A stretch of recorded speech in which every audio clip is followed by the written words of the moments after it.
பெற்ற தாயை மக மறந்தாலும், பிள்ளையை பெருந்தாய் மறந்தாலும், உற்ற நேகத்தை உயிர் மறந்தாலும், உயிரை வேறிய உடல் மறந்தாலும், கற்ற நெஞ்சகன் கலையை மறந்தாலும், கண்கள் நின்று இமைப்பதை மறந்தாலும், நற்றவத்தோர் உலகலாம் தோக்கும் என்னுடைய தாய் தமிழை நான் வரவேன் வரவேன் வரவேன் என்று என்னுடைய நாவை அவிழ்த்து, நாவை அதிகமாக நீளமாக நீட்டாமல் வருகை தந்திருக்கின்ற சகோதரிக்கு வாய்ப்பளிக்கும் வகையிலே 5 நிமிடத்திலே என்னுடைய பேச்சை முடித்துக் கொள்ளலாம் என்று கருதுகிறேன். வாய்ப்பளித்த கர்நாடக பத்திரிகை சங்கத்தினருக்கு, என்னுடைய தமிழ் பத்திரிகையாளர் சங்கத்திற்கு என்னுடைய நன்றியை தெரிவித்து, இந்த நிகழ்ச்சியின் தலைப்பிலே சொல்ல மறந்த கதை என்ற தலைப்புக்குள்ளே இந்த நிகழ்ச்சி நடைபெறுகிறது. இந்த சொல்ல மறந்த கதை என்பதால் நான் நினைக்க தோன்றுகின்ற கதையை சுருக்கமாகவே சொல்லுகின்றேன். 1956ஆம் ஆண்டு மொழிவாரி மாநிலங்கள் பிரிக்கப்பட்ட போது சென்னை ராஜதானியத்திலே இருந்து எங்களை உள்ளடக்கிய போது நாங்கள் இது நிர்வாகத்திற்காகத்தான் பிரிக்கப்படுகின்றது என்று கருதினோம். அதன் பிறகுதான் எங்களுடைய துன்பங்களும் துயரங்களும் ஆரம்பித்தன என்கின்ற கதையை நான் சொல்லவா? 1980 அன்றைய முதல்வர் குண்டுராவ் தலைமையிலே அமைக்கப்பட்ட கோகா கமிட்டியின் மொழி வழி கொள்கையை பற்றி சொல்லவா? 1981ஆம் ஆண்டில் தமிழ் கிறிஸ்துவ பள்ளிகளிலே தமிழ் வழி பாடங்கள் நிறுத்தப்பட்ட கதை சொல்லவா?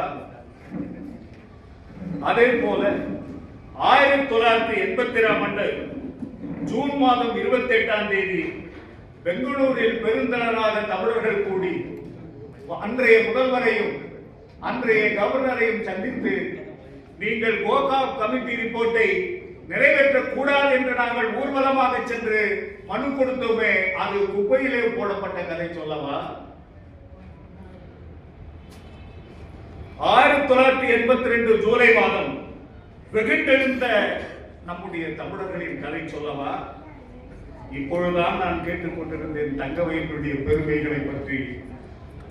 அங்கே நிகழ்ந்த அந்த கொடுமைகளை பற்றி நான் சொல்லவா? அந்த 1982ஆம் ஆண்டு ஜூலை மாதத்திலே என்டி பிளாக் சேர்ந்த கேஜிஎஃப் சேர்ந்த பரமேஸ்வரன் சுட்டு கொல்லப்பட்ட கதையை சொல்லவா? மார்பை திறந்து காட்டி சுடரா என்னை, நான் தமிழுக்காக சாகிறேன் என்று சொன்ன மோகனின் கதை சொல்லவா? அல்லது பாஸ்கரன் பால்ராஜ் உதயகுமார் போன்ற இளைஞர்கள் சுட்டு கொல்லப்பட்டதையும், தங்கள் உயிர்களை காப்பாற்றிக் கொள்ள தங்கவேல் தமிழர்கள் அன்றைய தினம் சைனைடு மலை முந்துகளிலே புகுந்து கொண்டு பசியும் பட்டினியுமாக தங்கள் உயிர்களை காத்த கதைகளை சொல்லவா? அந்த நாளில் எங்களுக்கு ஒரு ஆறுதல் கூட சொல்ல வராத தமிழ்நாட்டு அரசியல் தலைவர்களுடைய பெருமையை சொல்லவா? கர்நாடகத்தில் மொழி போராட்டம் என்ற அந்த புத்தகத்தை நான் அன்று எழுதியிருந்தேன். அந்த கதை சொல்லவா? 1984ஆம் ஆண்டு சரோஜினி மகிஷி தலைமையிலே அமைக்கப்பட்டு, அது 1986ஆம் ஆண்டு கர்நாடக மொழி பேசும் மக்களுக்கு வேலை வாய்ப்பில் முன்னுரிமை என்று சொல்லி தமிழர்களின் 80 லட்சம் பேர் வாழ்க்கையிலே மண்ணை எழுதி போட்ட கதையை சொல்லவா? கோகாக் மற்றும் சரோஜினி மகிஷி கமிட்டியின் மொழிச்சிறுபான்மையினர் யாரும் இல்லாத நிலையில், அந்த கமிட்டியில் மொழிச்சிறுபான்மையினர் யாருமே இல்லை அந்த கமிட்டியில். அப்பேற்பட்ட அந்த கமிட்டி கொடுத்ததை அன்றைய அரசு ஏற்றுக்கொண்டதால் கர்நாடகத்தில் கன்னடம் படித்தால் தான் வேலை என்கின்ற ஒரு சூழ்நிலை ஏற்பட்ட போது, அன்று தமிழர்கள் தமிழை எழுத படிக்க முடியாமல் இன்றைய தினம் அன்றைக்கு கன்னடம் படித்தால் தான் நமக்கு வேலை என்று தமிழ் பள்ளிக்கூடங்களுக்கு அனுப்பாமல் பிள்ளைகளை கன்னட பள்ளிக்கூடங்களுக்கு அனுப்பி அந்த கதையை சொல்லவா? அதனால் இன்று வரை அவர்களுக்கு எழுதவும் படிக்கவும் தெரியவில்லையே. இங்குள்ள இளைஞர்களுக்கு அந்த கதை சொல்லவா? அப்படி தேவாலயங்களில், இவைகள் மட்டுமல்ல, கிறிஸ்துவ தேவாலயங்களில் தமிழில் தாய்மொழியில் இறை வழிபாடு செய்யக்கூடாது என்று தடுத்த கதை சொல்லவா? அதை நாங்கள் அன்றைய தினம் தமிழ் கிறிஸ்தவர்கள் அமைப்பை ஏற்படுத்தி ஏ.பி. செல்வராஜ், தாசன் லியோ, ஆரோக்கியசாமி, நாதன், தங்கராஜ் ஆகியோர்கள் என் போன்றவர்கள் சேர்ந்து அன்றைக்கு பெரும் ஊர்வலம் நடத்தி தாய்மொழியில் தான் நாங்கள் இறை வழிபாடு செய்வோம் என்று நாங்கள் அலறிய அந்த கதைகளை சொல்லவா?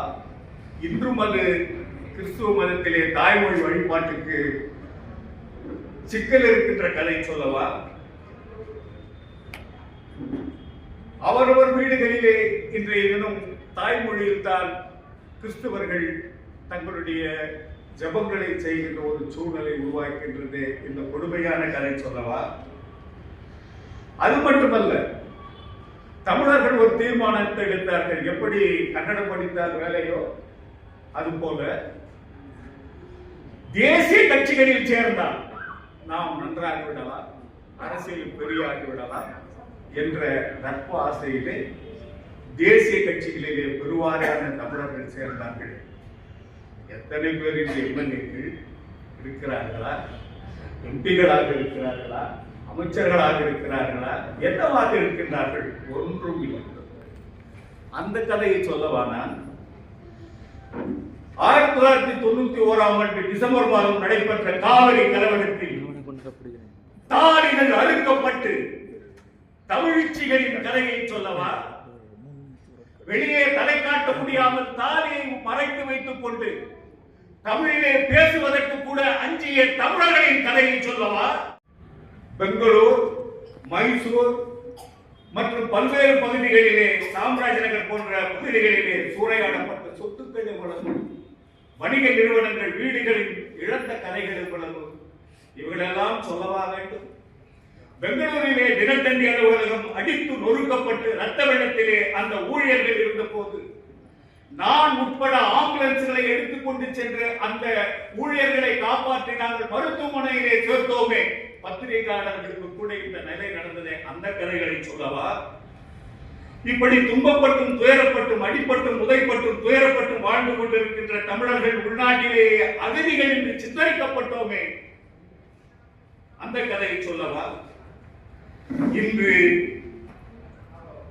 அரசியலில் தமிழ் பேசுபவர்கள், அரசியலில் வீர வசனம் பேசுபவர்கள் தமிழர்கள் பற்றி பேசுகின்ற அந்நாளில் எங்களை எந்த அளவுக்கு வந்து தமிழக அரசியல்வாதிகள் காப்பாற்ற முன்வந்தார்கள், எந்த அளவுக்கு எங்களை தமிழக அரசியல்வாதிகள், தமிழ்நாட்டில் இருக்கக்கூடிய தமிழ் பற்றாளர்கள் எங்கள் கர்நாடக தமிழர்களை நினைத்து பார்த்தார்கள், மறந்து விட்டார்கள். அந்த கதைகளை நான் சொல்லவா? இந்த நிலைகளில் இருந்தெல்லாம் நாம் விடுபட வேண்டும் என்பதற்காகத்தான் மலேசிய தமிழரும் சிங்கப்பூர் தமிழரும் எப்படி அந்த மஞ்சார்ந்து தங்களை வளர்த்துக் கொண்டு வளமைப்படுத்திக் கொள்கின்றார்களோ, அதே நிலையிலே தான் கர்நாடக தமிழர்களும் இந்த மஞ்சார்ந்து தங்களை வளப்படுத்திக் கொள்ள வேண்டும், வலிமைப்படுத்திக் கொள்ள வேண்டும் என்பதற்காகத்தான் கடந்த வருடம் அக்டோபர் மாதம் 20ஆம் தேதி பெங்களூரிலே கன்னட தமிழர் ஒற்றுமை மாநாடு நடத்தி அந்த மாநாட்டினிலே கன்னட சகோதரர்கள் யாரெல்லாம் நம்மை தாக்கினார்களோ அவர்களெல்லாம் அழைத்து கன்னடமும் தமிழும் ஒன்று, இனி இந்த பிரச்சனைகளிலே நாம் ஈடுபட வேண்டாம், நாம் திராவிடர்கள் என்கின்ற உணர்வை ஊட்டி அந்த செயலை நிகழ்த்தினோமே, அந்த கதை சொல்லவா? இப்படி தமிழர்கள் ஒவ்வொரு வகையிலும் தன்னைத்தானே தாழ்த்திக் கொண்டு, தன்னைத்தானே ஒருவருக்கு ஒருவர் பகைத்துக் கொண்டு, ஒருவரை ஒருவரை மட்டம் தட்டி கொண்டு, ஒருவரை ஒருவர் வசைப்பாடி கொண்டு ஒன்று சேராமல் வாழ்கிறோமே, அந்த கதை சொல்லவா?